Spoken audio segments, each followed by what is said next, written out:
hide your kids. That's the focus of tonight's angle. Now, it's often said that the children are our future. And of course, that's exactly why the left wants to take them from parents who don't buy into their twisted agenda.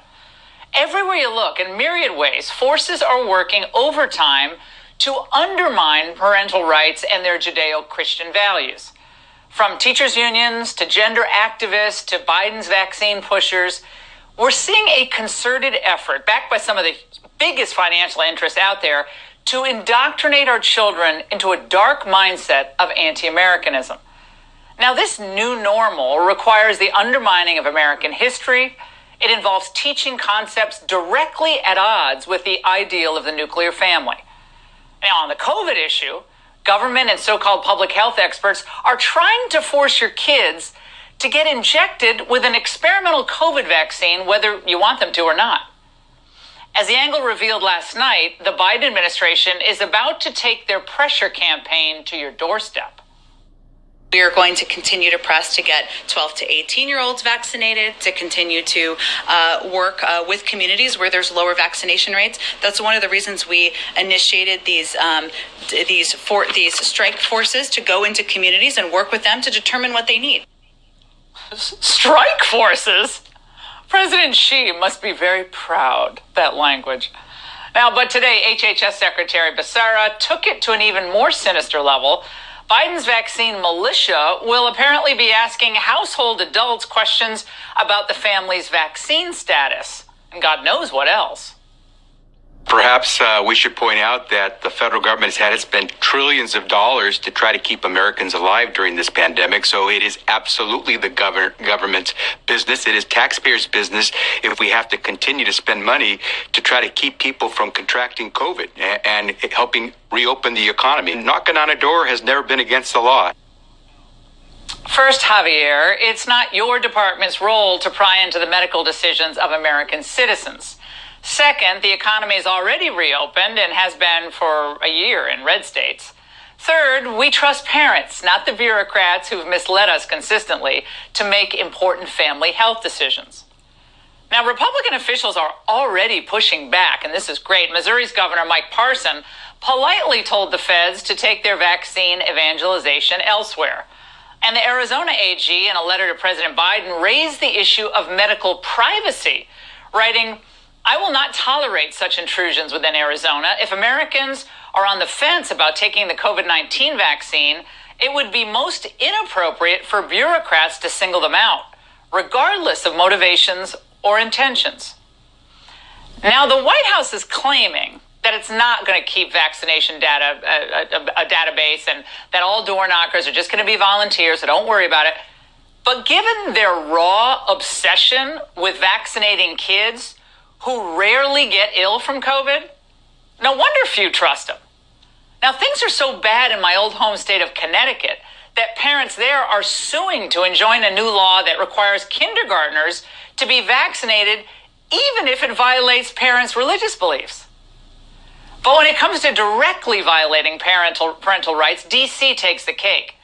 Now, in a story we brought you last night, new legislation there allows children as young as 11 years old to get any vaccine, including COVID-19's, without parental consent. The attorney representing the father who's suing D.C. in federal court over this appeared on the Ingram Angle last night. The law actually requires the doctor, the school, the health insurance company, and the health department to all actively conceal from the parent that the child has received the vaccine. This law is not only encouraging lying, it actually mandates by law an elaborate scheme of lying to their own parent. Unbelievable. Now, it's not just Connecticut and D.C. subverting parental rights. Alabama allows 14-year-olds to get the vaccine without parental consent. Oregon allows 15-year-olds to get it. And in Rhode Island and South Carolina, you can get it at 16. Now, this is just unacceptable. None of these states allow tattoos for those under the age of 18 without parental permission, but they're allowing minors to get an experimental drug? A brand new study out of England revealing tonight that children are even more resilient to COVID than we actually thought. So Some 99.995% of the 469,982 children in England who were infected during the year examined by researchers survived. But that doesn't matter to the left. And it's not going to stop their anti-parental trends, which are perhaps most pernicious in our schools.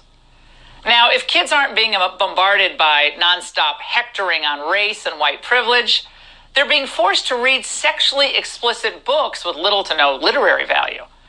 Chicago takes things a step further from reading assignments focused on sex to actually encouraging students to have sex. Free condoms for fifth graders. Isn't that nifty? Forget that this also means encouraging fifth graders to violate Illinois law that prohibits sex with minors. No big deal there. But parents, I gotta say, don't worry, because the experts say that condoms in elementary schools will stop the bad stuff from happening. Now, left-wing educrats who relish pushing the sexual envelope and redefining gender have zero respect for parental boundaries. Conversations that are best left between parents and their children are being short-circuited in states like California and New York. And by the way, remember, one of New York's fanciest schools is teaching first graders about masturbation. And when adults cry foul, as we have against things like critical race theory being taught in our schools, the elites and their activist base, they move into smear mode. And of course, they don't hesitate to lie. Cultural warriors are labeling any discussion of race, racism, or discrimination, SCRT, to try to make it toxic. They are bullying teachers and trying to stop us from teaching students accurate history. Accurate history, Randy? Topping the list of suggested reading for teachers and high school students is, of course, the book How to Be an Anti-Racist by Ibram Kendi.